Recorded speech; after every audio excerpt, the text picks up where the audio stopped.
আজ ভাঙড়ে হাই মাদ্রাসা অভিভাবক প্রতিনিধি নির্বাচনের অভিভাবকরা যে নমিনেশন করবে তার দিন ছিল।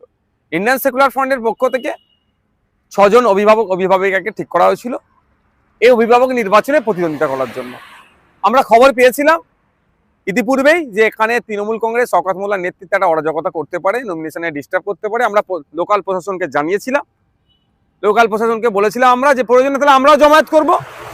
ভাঙড়ের জমায়েতের দিকে তো আইএসএফ পিছিয়ে নেই, তখন প্রশাসনের পক্ষ থেকে জানানো হয়েছিল কেউ জমায়েত করতে পারবে না, সবাই শান্তিপূর্ণভাবে এসে জমায়েত, যার অভিভাবকরা তার প্রস্তাবকদেরকে নিয়ে এসে নমিনেশন করাবে।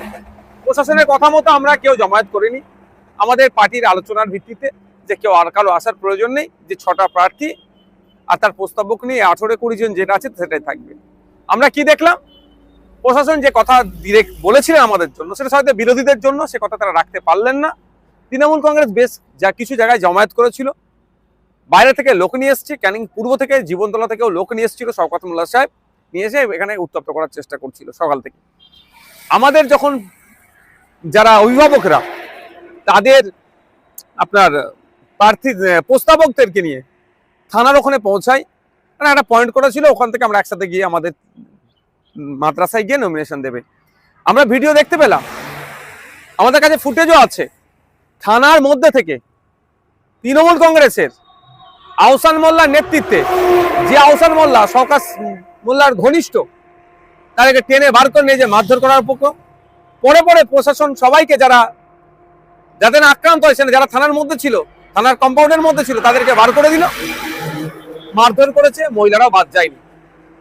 প্রশাসন বললেন যে কাউকে জামায়াত করতে দেব না, নিশ্চিন্তে থাকো।